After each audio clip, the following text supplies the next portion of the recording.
नमस्कार प्यारे विद्यार्थियों, स्वागत है आपका आपके अपने YouTube चैनल सरकारी की तैयारी में। जी हाँ, सरकारी की तैयारी, सरकारी नौकरी लगवाने के लिए आपके लिए YouTube चैनल तैयार किया गया है। आज आपके लिए राजस्थान के महत्वपूर्ण प्रश्न लेकर आ चुका हूँ। तो चलिए शुरू करते हैं।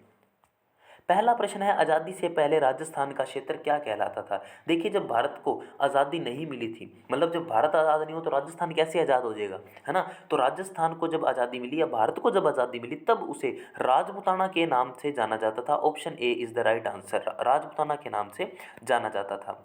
भारत के या राजस्थान के इतिहास के प्रणेता, देखिए राजस्थान या भारत का भारत का इतिहास है ना, भारत के इतिहास के जो प्रणेता हैं वो है व्यास।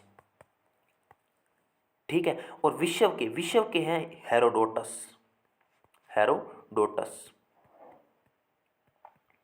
अब इसने पूछा राजस्थान के इतिहास के पिता बताओ। अब राजस्थान के इतिहास के पिता है कर्नल जेम्स टोड। इन्हीं को घोड़े वाले बाबा कहते हैं। घोड़े वाले बाबा के नाम से जाना जाता है किसको? कर्नल जेम्स टोड को। इन्हें राजस्थान के इतिहास के पिता कहते हैं। किसके इतिहास के? राजस्थान के इतिहास के पिता भी कहा जाता है किन्हें? कर्नल जेम्स टोड को। ये बात आपको ध्यान रखनी है। उसके बाद बात करते हैं राजस्थान में पाई जाने वाली ताम्रपाषाण संस्कृति है। ताम्रपाषाण संस्कृति मतलब वहाँ पे क्या पाया जाता था? तांबा पाया जाता था। ताम्रपाषाण संस्कृति है। देखिए राजस्थान में कई जो सभ्यताएं विकसित हुई हैं वहाँ कई जगहों पर तांबे के अवशेष मिले हैं। जैसे आहड़ है, कालीबंगा भी है, गणेश्वर में भी तांबे के अवशेष मिले हैं। गणेश्वर लेकिन ऑप्शन में ही नहीं है, तो अपने कैसे गणेश्वर कर दें? तो आहड़ से भी मिले और कालीबंगा ऑप्शन हो जाएगा इसमें 3 नंबर, ए और बी दोनों, मतलब आहड़ से मिले हैं और कालीबंगा से भी मिले हैं। नेक्स्ट प्रश्न है, राजस्थान का वह स्थल जो हड़प्पा को तांबे की वस्तुएं आपूर्ति कराता था। देखिए जो हड़प्पा को तांबे की वस्तुओं की आपूर्ति कराता था ना, वो कालीबंगा नहीं कराता था। कालीबंगा में तांबा मिला है लेकिन नहीं कराता था। मित्थल नहीं कराता था। गणेश्वर कराता था। बिल्कुल राइट आंसर है क्या? गणेश्वर एकदम राइट आंसर है। और जो गणेश्वर है ना, गणेश्वर को ही तांबे की जननी कहा जाता है। तांबे की जननी कहा जाता है गणेश्वर सभ्यता को ही। नेक्स्ट प्रश्न, राजपूताना शब्द का सबसे पहले प्रयोग, थोड़ा नीचे है क्वेश्चन, थोड़ा जूम कर लेते हैं। चौथा ऑप्शन है इनमें से कोई नहीं। राजपूताना शब्द का सबसे पहले प्रयोग किसने किया था? जो राजपूताना शब्द है ना, इसका सबसे पहले प्रयोग किसने किया था? कर्नल जेम्स टोड नहीं, अलेक्जेंडर नहीं, George Tomar. Option 3 number right हो जाएगा। जॉर्ज तोमर ने ही राजपूताना शब्द का प्रयोग किया था। जॉर्ज तोमर, इनकी बुक है the military memoirs of George. Military memoirs of George, ये इनकी पुस्तक है। ये बात आपको ध्यान रखनी है। राजस्थान में किस स्थल से, प्रश्न देखिए, राजस्थान में किस स्थल से कुंड या हल रेखा के अवशेष मिले हैं? कुंड या हल रेखा के अवशेष मिले हैं, तो वो मिले हैं आहड़ से, मित्थल से, सोथी से, या कहाँ से मिले हैं? कालीबंगा से। राइट आंसर हो जाएगा कालीबंगा से इसी के अवशेष मिले हैं। नेक्स्ट क्वेश्चन,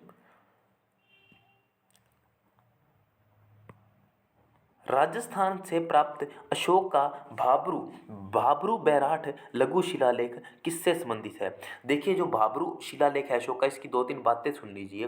देखिए भाबरू शिलालेख जो अशोक का बहुत इंपॉर्टेंट है। इसी के अंदर अशोक को बौद्ध अनुयायी बताया गया है। अशोक है ना, जो अशोक को भाबरू शिलालेख में ही क्या बताया गया है कि ये बौद्ध धर्म को मानता था।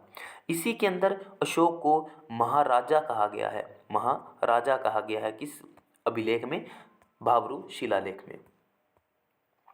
और इसका जो प्रश्न का उत्तर तो देख लीजिए पहले, आपको इतनी जल्दी रहती है। देखिए इसमें क्या है, भाबरू शिलालेख किसको दिया गया है? पुरोहितों को। ठीक है, किससे संबोधित है? पुरोहितों को संबोधित है। राजस्थान के किस मत्स्य देश का राजा जो महाभारत युद्ध में युधिष्ठिर की ओर से लड़ा और वीर गति को प्राप्त हुआ? एक राजा का नाम बताना है। देखिए वीर गति में रहा था विराट। विराट जहाँ रहता था वो जगह थी बैराठ। और बैराठ कहाँ है? सभी कमेंट में बताएंगे ये बात कि बैराठ कहाँ पड़ता है। बैराठ पड़ता है जयपुर के अंदर। कहाँ पड़ता है? जयपुर के अंदर। बैराठ की क्या है? सभ्यता भी है। अब आप ये आंसर बताइए कि जो बैराठ है, बैराठ, ये बैराठ से कौन सी नदी निकलती है? बैराठ की पहाड़ियों से कौन सी नदी निकलती है? सभी कमेंट में बताएंगे कौन सी नदी बैराठ की पहाड़ियों से निकलती है। नेक्स्ट प्रश्न, राजस्थान के अधिकांश भाग पर गुप्त वंश का आधिपत्य स्थापित करने वाला गुप्त शासक कौन सा था? चंद्रगुप्त, समुद्रगुप्त, कुमारगुप्त या स्कंदगुप्त। देखिए समुद्रगुप्त है ना, समुद्रगुप्त में राजस्थान पे राज किया ही नहीं, पहली बात। कुमारगुप्त ने भी नहीं किया, स्कंदगुप्त ने भी किया नहीं किया। बचा कौन है? चंद्रगुप्त। कभी भी प्रश्न आ जाए कि किसने सबसे ज्यादा मतलब शासन किया है राजस्थान पर, तो वो आ जाएगा आपका चंद्रगुप्त। ये बात आपको ध्यान में रखनी है। नेक्स्ट क्वेश्चन, राजस्थान का वह स्थल जो पशुपालन का प्राचीनतम साक्ष्य प्रस्तुत करता है। पशुपालन, जहाँ पशुपालन मतलब देखिए ये सभ्यता का टॉपिक है। किसका टॉपिक है ये? सभ्यता का। तो राजस्थान में ऐसी कौन सी सभ्यता है जहाँ पशुपालन पाया जाता था या पशुपालन का साक्ष्य आपने को मिला है? दर, आहड़, कालीबंगा, बगोर। देखिए जो बगोर है ना वो है भीलवाड़ा में। कालीबंगा कहाँ है? हनुमानगढ़। आहड़ कहाँ है? उदयपुर में। अब देखिए अपने को कहा दरबार, ठीक है।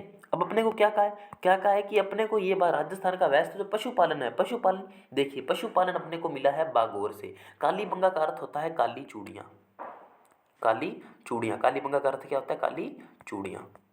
याद रखना, कालीबंगा का अर्थ काली चूड़ियाँ, और पीली बंगा का क्या अर्थ हो जाएगा फिर?